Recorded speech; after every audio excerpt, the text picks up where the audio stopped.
TWR India का प्रस्तुति जिंदगी की राह कार्यक्रम बाइबल की पुस्तकन का क्रम से अध्ययन हवे, जेवना में आपकी मिली कि कैसे पाप से छुटकारा पा सकेनी और सृष्टिकर्ता के जैसन जिंदगी जी सकेनी। ये कार्यक्रम हमके एगो अवसर देला कि हम बाइबल से अपनी जिंदगी से जुड़ल बातन का अध्ययन कर सकी और ई जानी कि हमारी जिंदगी खातिर परमेश्वर का इच्छा बा। कृपा करके देखी सुनी ताकि परमेश्वर आपकी जिंदगी का मार्गदर्शक ठहरस। विस्तार से आगे बढ़े से पहले मन के तैयार करे बदे सुनी एगो आत्मिक सुंदर गीत।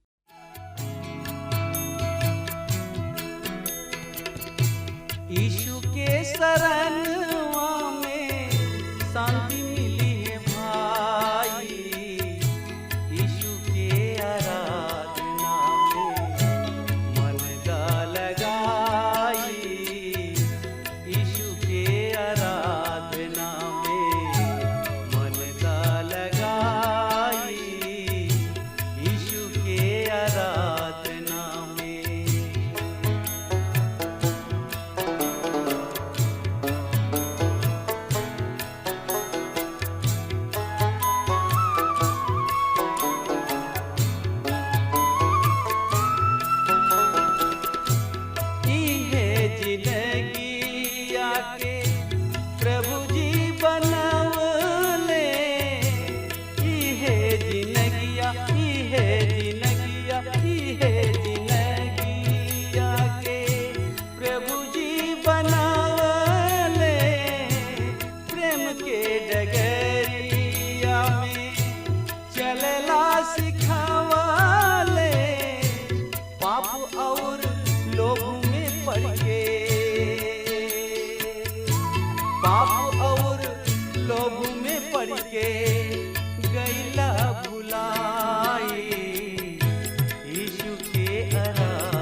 अंधविश्वास में फंस के परमेश्वर के छोड़ देला, अंधविश्वास में फंस के परमेश्वर के छोड़ देला। सोच विचार के देखा जिंदगी में का पैला, माटी के शरीर एक दिन माटी के शरीर एक दिन माटी हो जाई, यीशु के आराधना में मन का लगाई, यीशु के आराधना में मन का लगाई, यीशु के आराधना में।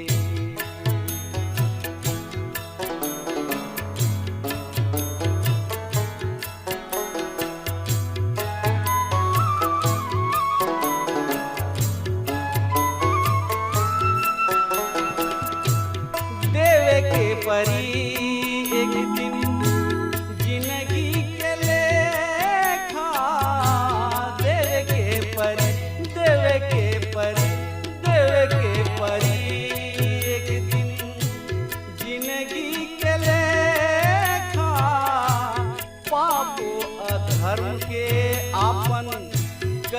कर्मवा के देखा, पापो अधर्म के आपन कर्मवा के देखा, बाप पूत हित नाथ,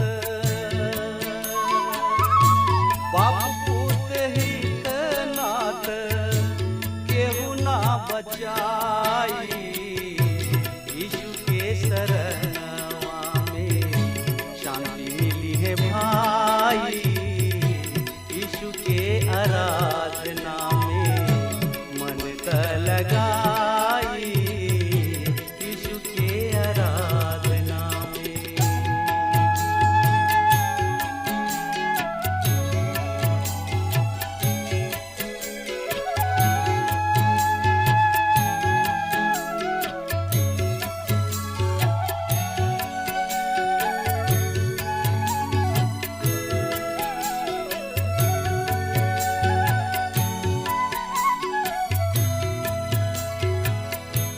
परमेश्वर पिता ई दिहलन सुंदर मनुष्य तन, परमेश्वर पिता ई दिहलन सुंदर मनुष्य तन, दारू गांजा भांग खाई के बिगाड़ देहला सुधा मन, दारू गांजा भांग खाई के बिगाड़ देहला सुधा मन, आखिरी में जीने की,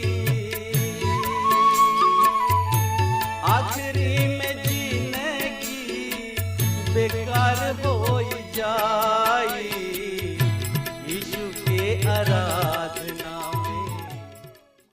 हाँ मित्र, जैसे कि रोआ जानतानी कि एह दिन में हमनी के पुराना नियम से जकरिया नबी के किताब के सिलसिलेवार रूप से अध्ययन कर रहल बानी जा। आज हमनी के एकरा 9वां अध्याय के शुरू करे के।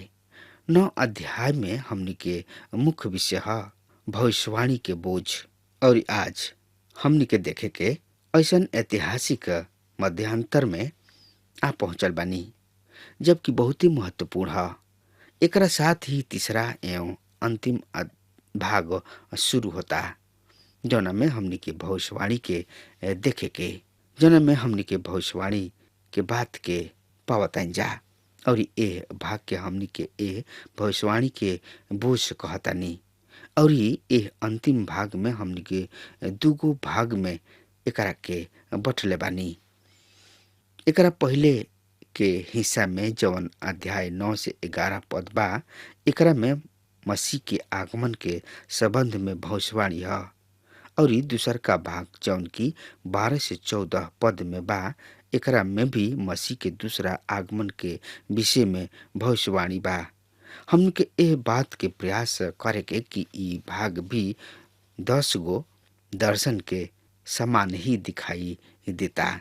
ई उ समय है जब ई छोट सा समूह के प्रयास कर रहल बा। ई छोट सा समूह बचल इसराइली सब के समूह है। परमेश्वर उन्हें लोग के मंदिर बनाव के काम में उत्साहित करे खातिर हागे तथा जकरिया नबी के खड़ा कैले रहन। जकरिया नबी सबसे पहले ए स्थानीय परिस्थिति के देखताणे और एकरा पश्चात भविष्य के ओर दिख रहल बने, जहाँ ऊ परमेश्वर के ओर से आशीष के अनुभव करी हैं। फिर ऊ आगे के ओर देखताणे, जहाँ परमेश्वर की योजना यह उद्देश्य के अनुसार मसीह के आगमन होई। हमके यहाँ मसीह के आगमन के दूगो भाग में देखे के, पहला ऊ उद्धारकर्ता के रूप में और दूसरा आगमन के समय एगो राजा के रूप में आई हैं। उनका पहला आगमन के चिन्ह क्रूस रहे, पर उनका दूसरा आगमन के चिन्ह मुकुट होई, ताज होई। सो आई सबसे पहले हमनी के बोझ पर ध्यान दी जा, जौन की यह संदेश यानी कि यह अध्याय के विषय है। भविष्यवाणी के पहले बोझ भविष्यवाणी है। मसीह के पहला आगमन के विषय में एकरा पहला 8 पद में हमनी के सिकंदर महान के द्वारा आन जाति सबके न्याय के देखे के ई बहुत ही महत्वपूर्ण भाग है। और ए समय जकरिया के दिन में कुछ लोग बहुत ही आशावादी बन सकत रहन। ऊ कह सकत रहन कि ठीक बा, अभी 1000 बरिस लौट अइले और मंदिर के भी निर्माण हो गईल। अतः जकरिया उनका से कह रहल बाणे कि भविष्य में एगो औरी संसार के शासक आवे वाला बाणे। भविष्य में एगो औरी शासक आई, उ संसार पर राज करी हैं। उ कह रहल बाणे कि हम संसार के शासक और परमेश्वर के द्वारा भेजल गईल जन के अंतर के देखे के। हमनी के एह बात पर ध्यान देवे के होई कि संसार के शासक और परमेश्वर के शासक ई दोनों भिन्न भिन्न आदमी हवे। संसार के शासक तो सिकंदर महान हवे, जौन की बहुत ही एक क्रोधी महत्वाकांक्षी नौजवान हवे। और इस संसार में जतना भी सेना नायक भइले ओकरा में सबसे श्रेष्ठ रहन। उ महान सेना नायक भइले, ओ में से श्रेष्ठ रहन। उ महान सेना नायक होखला के साथ साथ एगो बड़ राजनैतिक अगुआ भी रहन। उनका पीछे बहुत सा अनुयायी रहन। सो आई यही परिचय के साथ जकरिया की किताब ओकर 9 अध्याय के शुरू कर के और पहला 2 पद के रुआ हमरा साथ देखी। एह पद में एह तरी से लिखल गइल बा, हदरात देश और दमिश्क के विरुद्ध यहोवा परमेश्वर के वाणी, काहे कि सब मनुष्य के आंख, विशेषता इसराइल के सब कुल के आंख यहोवा परमेश्वर के ओर लागल बा। और हमात के विरुद्ध में जौन की दमिश्क के सीमा से लागल बा। सु और सेदा के खातिर विरुद्ध भी, यद्यपि उ अति बुद्धिमान हवे। श्रोता मित्र भाई बहन, यहोवा परमेश्वर के कहल भारी वचन अर्थात यहोवा परमेश्वर के वाणी भारी वचन के अर्थ यहोवा के न्याय, यहोवा परमेश्वर के दंड। रुआ ध्यान दी कि सिकंदर महान के परमेश्वर अन्य देश के दंड देवे के खातिर उभार के ले आयल रहन। उनकर सेना हतरात के अपना अधीन क लेले रहन। उनकर मुख्य नगर दमिश्क तथा हमात के भी उ अपना अधिकार में क लेले रहन। दमिश्क ओह समय भी सीरिया के राजधानी रहे। ए देश में इसराइल के खातिर भारी परेशानी खड़ा कैले रहन। कई हाली उ इसराइल के संकट में डल रहन। 1 से 7 पद अपना नगर के वर्णन बा। हम देखतानी कि ई नगर प्रतिज्ञा के देश के राह में रहे, उनकरा राह में पड़त रहे। आज त ई इतिहास बन गइल बा, पर जौना समय में वचन लिखल गइल रहे ओ समय ई भविष्यवाणी रहे। हमनी के परमेश्वर के वचन में पावतानी जा कि ई भविष्यवाणी यथा शब्द पूरा हो चुकल बा। पवित्र बाइबल में पूर्ण रूप से विश्वास नइखन करेलन। उ परमेश्वर के वचन के ना मानेलन। उनका खातिर चौंका देवे वाला भविष्यवाणी है।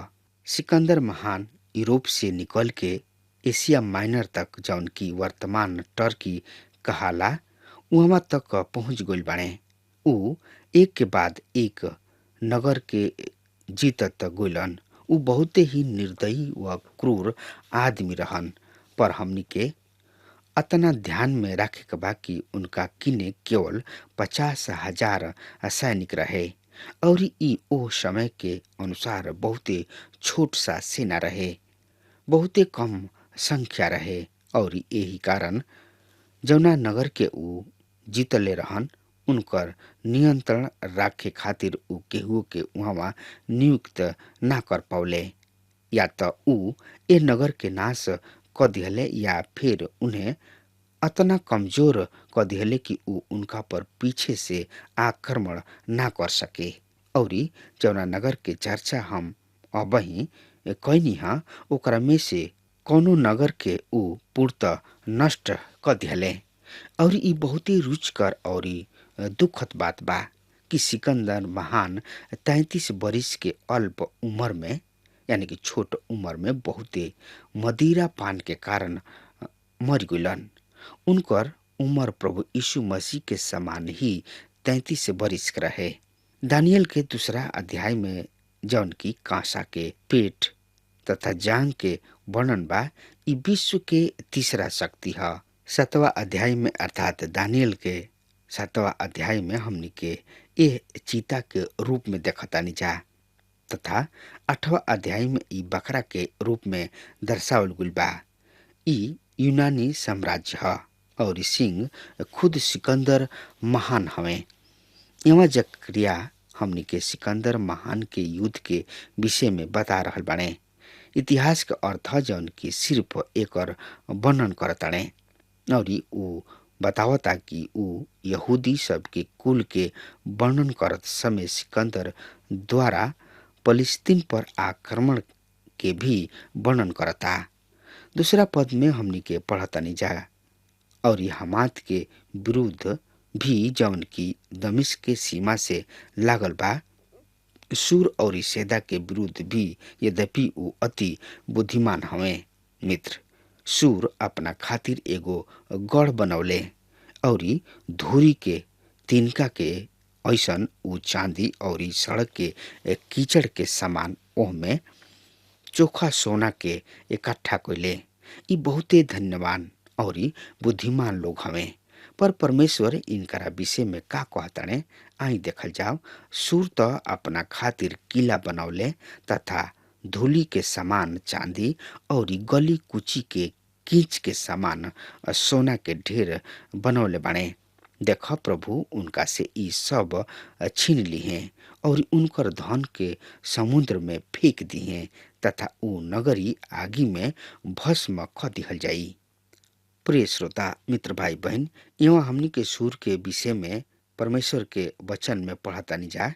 लोगन के विचार रहे कि सूर अजय है, ओकरा पर कोनो विजय प्राप्त नहीं कर सकत, केहू ओकरा के हरा नहीं सकत। यहाँ के रहे वाला पुनीसियन लोग कहाले। उन लोग जहाज बनावे सीखले रहन और यह व्यापार से ऊ बहुत ही धन जमा इकट्ठा कइले रहन। सिकंदर एह नगर के चारों ओर साल महीना तक घेरा डले रहते और अनंतः एह पर विजय प्राप्त कइले और एह नगर के खंडहर बना दिहले।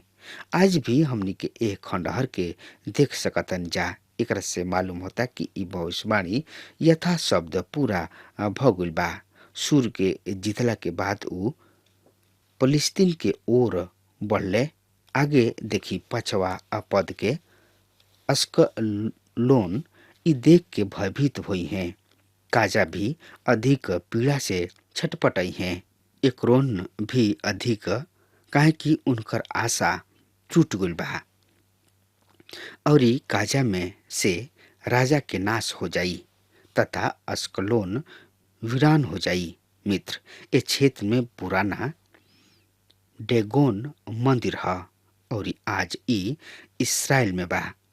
अस्तूत में जहाज के ठहरे के बंदरगाह बनावल गइल बा और बहुत सा भवन भी बनावल गइल बा।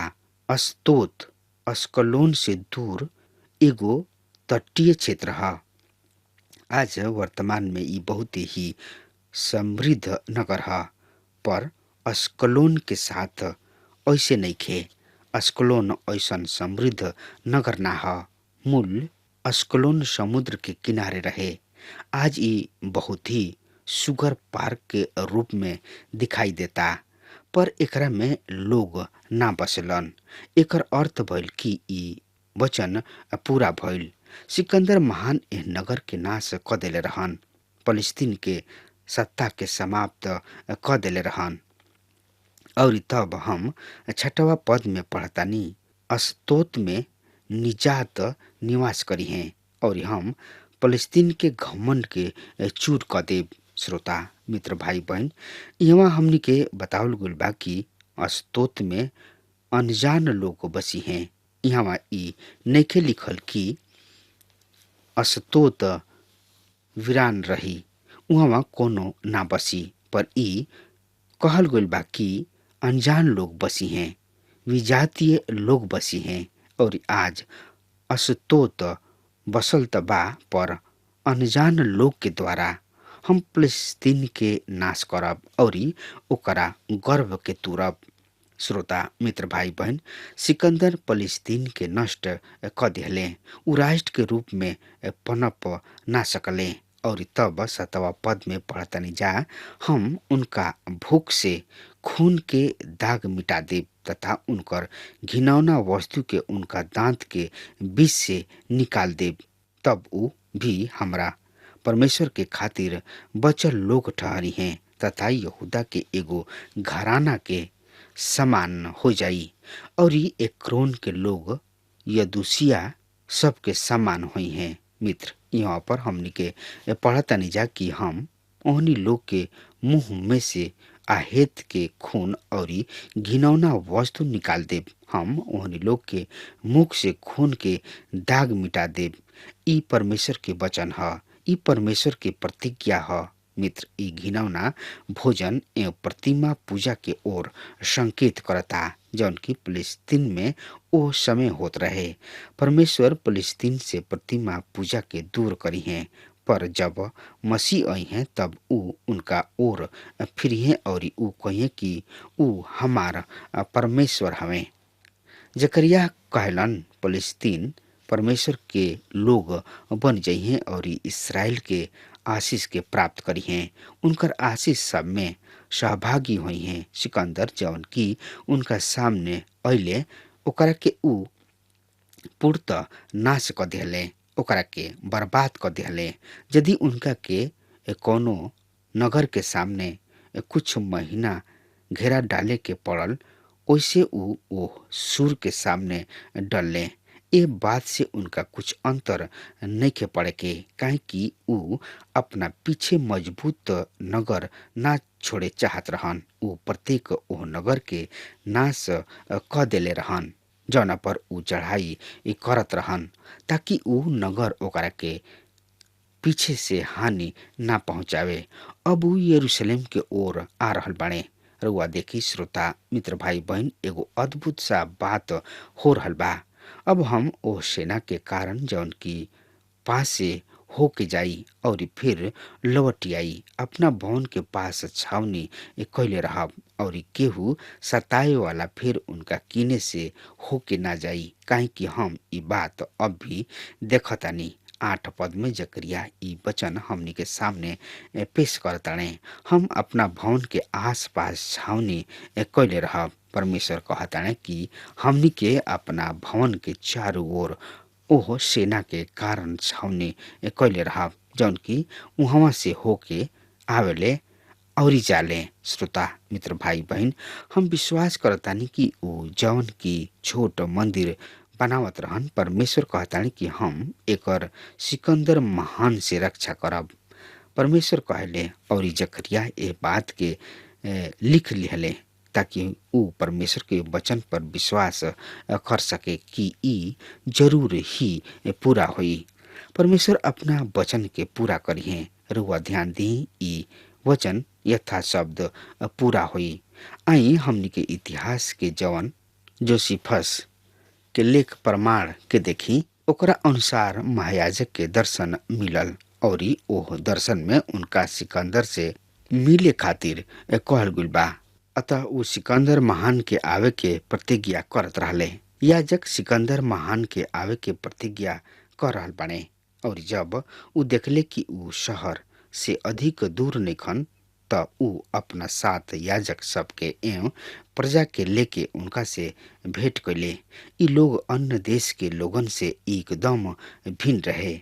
जब पूरे सियन एवं कसदी लोग उनका पीछे चलले त उ सोचले रहन कि उन्हें लूट के छूट मिली। उ महायाजक के मार डले जौना के लगभग उन्हें आज्ञा भी रहे, पर सब कुछ एकरा विपरीत भइल। जब सिकंदर महान ए भीड़ के दूर करे से ही सफेद कपड़ा पहरले देखले, जबकि याजक रेशमी कपड़ा पहरले रहन और महायाजक लाही एवं बैगनी कपड़ा पहरले रहन। उनका कपार पर सोना के प्लेट जौना पर परमेश्वर के नाम लिखल रहे। उ सिकंदर के सामने जाके परमेश्वर के नाम के बड़ाई कैलन। सिकंदर खुद आगे बढ़ले, याजक के अभिवादन कैले। यहूदी सब भी एक साथ सिकंदर के अभिवादन कैले और उनका के चारों ओर से घेर लेले, जौन की सिकंदर करत रहन। उनका के देख के सीरिया के राजा आश्चर्य चकित रहन और उ सोचले कि सिकंदर के दिमाग शायद कुछ शराब पिए से खराब हो गइल बा। उ उनका किने जाके पूछले कि ई कैसन भइल बा। उ राजा कहले, जब सब लोग उनकर अर्थात सिकंदर महान के प्रशंसा करत रहन त उनका महायाजक के प्रशंसा ना करे के चाहत रहे। उनका के त नाश करे के काम दिहल गइल। सिकंदर उनका के जवाब देले कि हम महायाजक के बड़ाई ना कोनी, हम उनकर प्रशंसा ना कोनी, पर ओ परमेश्वर के प्रशंसा के जौन की उनका के महायाजक ठहरावल गइल बा, हम एह आदमी के सपना में देखले रही। हाँ त प्रिय श्रोता मित्र भाई बहन, अब हमार समय खत्म हो रहा बा। तब तक खातिर हुआ हमरा के आज्ञा दी। परमेश्वर हुआ के बहुत आशीष देश। आमीन। हमके विश्वास बा कि ई कार्यक्रम आप सब खातिर फायदेमंद सिद्ध भइल हुई। अगर आप सबके लगे बाइबल से चाहे आपकी निजी जिंदगी से कोनो सवाल होके चाहे कोनो समस्या खातिर प्रार्थना करावे चाहतनी तो हमारी फोन नंबर पर जरूर संपर्क करें और आज का दिन आप खातिर सुखद बना।